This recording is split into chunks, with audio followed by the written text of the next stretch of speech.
It's feeling like summer out there. We hope you've enjoyed a wonderful warm weekend outside. You're seeing a live look across all different parts of Colorado, but it's the same story everywhere.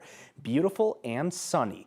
Enjoy it now, though, because those classic Colorado spring storms return to the beginning of the work week in just a couple of days. Really, we'll start seeing that rain coming in soon. Thanks so much for joining us. I'm Mark Salinger. And I'm Jennifer Meckles. Rain, thunderstorms, snow in the high country. We're all expecting all of it over the next few days. Let's get right over to 9 News Weather Impact Team Meteorologist Corey Reppenhagen. It was beautiful today, Corey. Hopefully folks got their yard work done because now a storm is coming.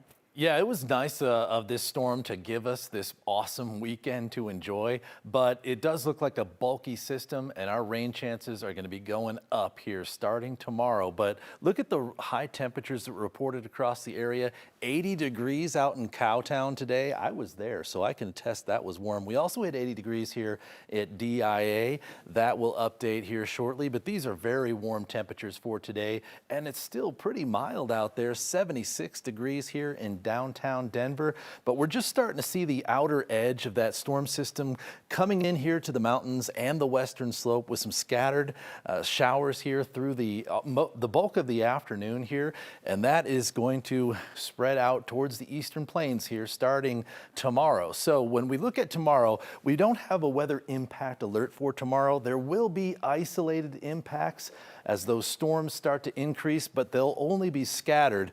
On Tuesday, we do have that weather impact alert out there, and that is because we'll have persistent and consistent heavy rains. So I will address the details of that coming up in the full forecast, guys. All right, Corey, thank you. Starting tomorrow, the Department of Education is coming to collect on student debt. The department says millions of borrowers are now missing several monthly payments. Yeah, the federal government is telling those borrowers to pay up as it resumes those debt collections after a COVID hiatus for several years. Now, News reporter Janelle Finch joins us now with how Coloradans are preparing to manage the new expense. Hey, Janelle. The Department of Education hasn't collected on default loans since 2020, but tomorrow those collections start up again. And according to department data, it's going to affect millions of people. Yeah, don't hunch. If pictures are worth 1,000 words, capturing Brianna Tran in her graduation robe would be worth 500. Congratulations! Thank you. Because this is only half of her story. I was already mentally prepared for student loans because I already knew I was going to do healthcare. Tran is graduating from Texas Women's University in debt. $100K. Yeah. Yeah.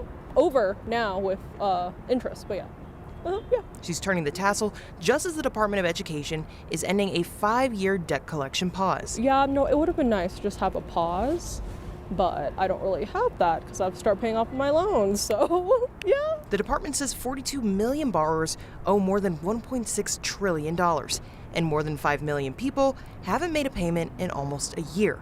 A multi-year break from the monthly expense came at a time when Raya Dyes needed it most. Yeah, so I had cancer, so then I also had to pay medical bills. So the fact that I wasn't trying to pay student loans and medical bills allowed me to stay in an apartment. It allowed me to just continue to have a life opposed to like moving in with family, not having any income for anything else and just paying everything back. Dyes is still paying off some medical debt, yeah. So resuming payments on her $50,000 loan will be a challenge. Having to add everything back up on top, it's really making me question if I can even continue to afford to live in the city, to continue to do things that I love to do, if I need to move out of nonprofit work because I can't afford to do it anymore. So Dyes knew she'd pay the price for her education, but didn't know it would cost more than money. Without student loan forgiveness or pauses or really flexible options, I can't contribute back into society the way that this is helping to support me.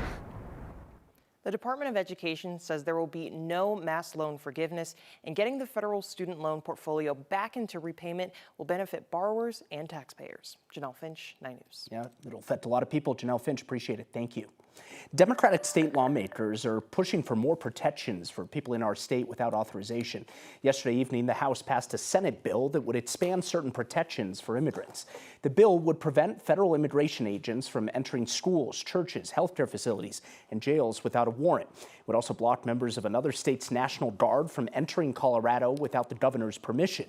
The state Senate passed this bill in late April. It now heads to the desk of Democratic Governor Jared Polis, where he has 30 days to sign it into law or veto it. This comes, of course, as President Trump increases his threats towards so-called sanctuary cities and the policies that places like Denver have that interfere with immigration enforcement. This week, Denver City Council will consider extending the city's contract with a license plate reader. These readers were originally installed to fight off auto thefts and crime. Opponents, though, have raised privacy concerns, saying these cameras could be used for a number of things, including by ICE to catch people in the country without proper documentation. The proposed 2-year extension would support more than 100 plate recognition cameras at 70 Denver intersections.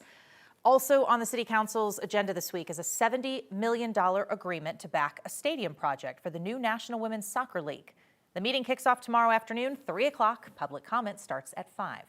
Now to a construction project that could impact your commute. Crews will be closing lanes on I-70 near Colfax and Aurora starting on Tuesday. According to the city of Aurora, eastbound I-70 will be down to 1 lane overnight on Tuesday, while westbound I-70 will have the same closure and similar construction on Wednesday. Closures will be in place from 6 p.m. until 5:30 a.m. So for all you early risers on your commute, be aware. Crews will be working on the bridge overhang section and the bridge deck as part of a new interchange project in the area. As summertime approaches, the bears are coming out of hibernation and they are hungry. In Eagle County, officials are now working to limit the amount of human-bear interactions. Seasonal thing, guys. Officials say they have now installed 39 new bear-proof trash cans throughout the county, several CDOT rest areas, 13 transit bus stops, just some of the locations that got those new trash cans. CPW says that the Roaring Fork and Eagle Valleys are the highest in the state for human and bear encounters.